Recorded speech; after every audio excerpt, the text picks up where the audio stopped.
y quiere ser el candidato único. La oposición designa como su representante al general Ernesto Montañe, quien es acusado inmediatamente como conspirador y enviado a prisión. En Arequipa, la población sublevada será reprimida violentamente. Ya sin oposición, Odría concurre a las elecciones y jura un nuevo mandato como presidente constitucional. Aya de la Torre permanece asilado en la Embajada de Colombia. La prisión de la isla del Frontón es paradero frecuente de intelectuales y periodistas opuestos al régimen. El ministro de Gobierno, Alejandro Esparza Zañartu, se encargaba personalmente de las pesquisas de los detractores del régimen. La policía secreta es responsable de desapariciones y asesinatos de los opositores. En Lima se pone de moda el rochabús para controlar protestas callejeras.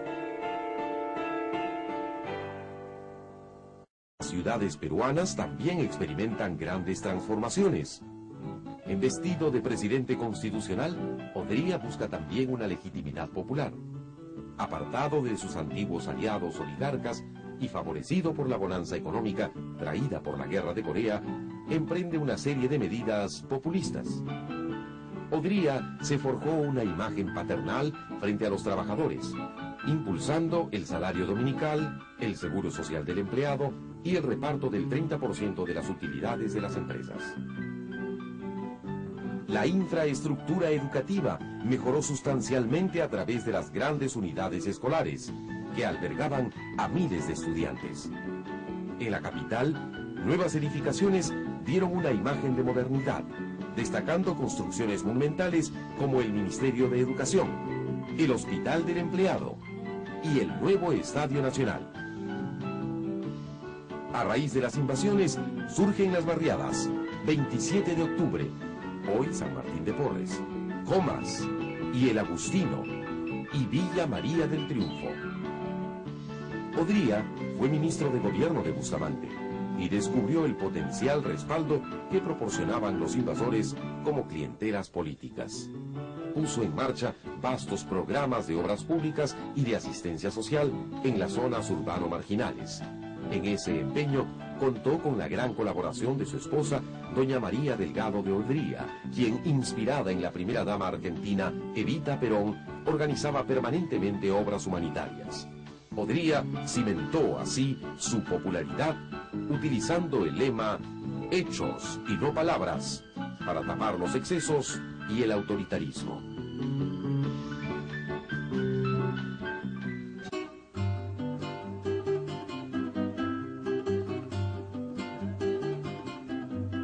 En los 50 se consolidan como equipos populares el Deportivo Municipal, del genial Tito Drago, y el Sport Boys de Valeriano López, que sería el primer campeón de fútbol profesional.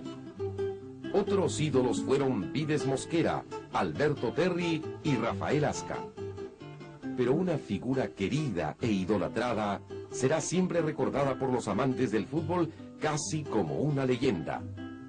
En 1953, Lolo Fernández, la figura legendaria del Club Universitario de Deportes, se retira del fútbol profesional en un clásico frente a su tradicional rival Alianza Lima, anotando 3 goles en el Estadio Nacional.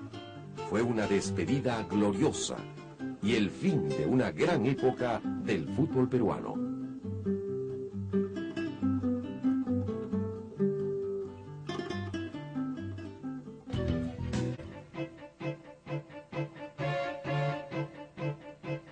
Después de 7 años de gobierno, la popularidad de Odría estaba en picada en 1955. Se quiso entonces manipular las elecciones y la respuesta fue una ola de protestas. Arequipa volvió a rebelarse y el gobierno respondió con suma dureza. La protesta se generalizó en todo el país, obligando a Odría a derogar la Ley de Seguridad Interior y verse obligado a prescindir del ministro del Interior, Esparza Zañartu, el poder oculto de la represión. A las elecciones de 1956 se presentan Hernando de la Valle, apoyado por Odría, Fernando Belaúnde Terry y Manuel Prado Ugarteche, este último hace un pacto con el APRA, ofreciéndole la vuelta a la legalidad. Con este apoyo, Prado gana las elecciones. Un sector del APRA no aceptó la conciliación de su partido con Prado. Rechazaban la nueva línea política conciliadora. Así, los sectores desengañados del aprismo se trasladan a militar a grupos de extrema izquierda. Otros sectores se reúnen en torno a un nuevo líder de ideas más renovadas, el arquitecto Fernando Belaúnde Terry. Por decreto ley del 7 de septiembre de 1956, que modificó la Constitución de 1933, se permite a las mujeres con la mayoría de edad votar en los comicios electorales de ese año. En esos tiempos, la radio alcanzaba su apogeo y la música criolla invade los salones auditorios. Pero el género que más destacó fue el de las radionovelas. El derecho de nacer paralizaba a toda Lima durante su emisión. En 1958 aparece la primera señal televisiva en el país vía la señal del Canal del Estado. En ese mismo año, Canal 4 sale al aire y al año siguiente, Panamericana Televisión empieza sus transmisiones en la señal de Canal 13. Luego surgiría Canal 9. Eran tiempos del pisco y la butifarra y de las elegantes boates. El Embassy y el Grill del Bolívar se convirtieron en los lugares preferidos de la gente gagá. En Lima crecía la afición por los chifas, los toros, las carreras de caballos, el cachascán, el fútbol y los valses de los embajadores criollos. Los apachurrantes años 50 en el Perú están marcados por las rumberas del bim bam boom y una música, el mambo. El ritmo que trajo el cubano Dámaso Pérez Prado, Carefoca, enloquecía a los jóvenes y se desató una euforia por el baile endiablado en todo Lima.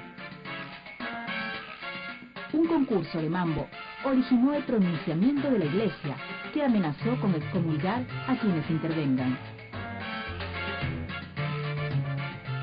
En 1956,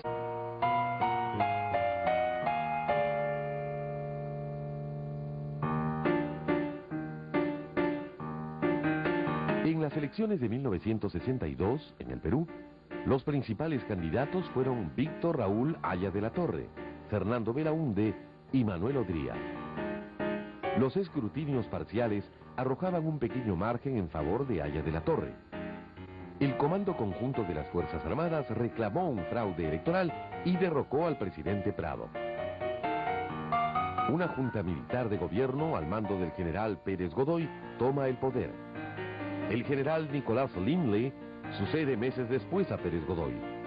En 1963 se convoca a elecciones y Fernando Belaúnde Terry es elegido con el 39% de los votos. Belaúnde contaba con el apoyo de las Fuerzas Armadas y mantuvo una alianza con la democracia cristiana. En el Congreso predominaba una mayoría apro-odriísta, crítica y hostil. Belaúnde, aplicando la idea de la cooperación popular, impulsó la construcción de grandes obras públicas y restableció los gobiernos locales con las elecciones municipales.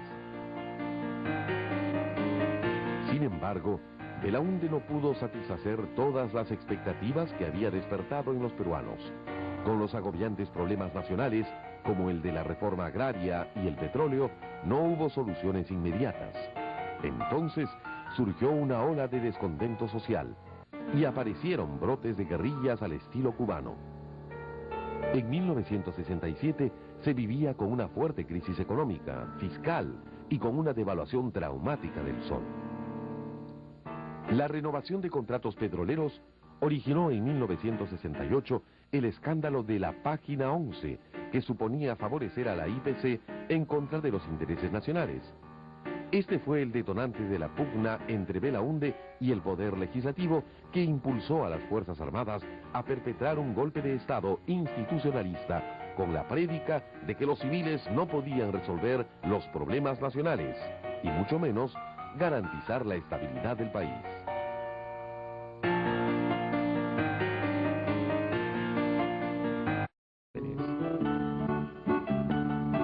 En el gobierno de Belaúnde puso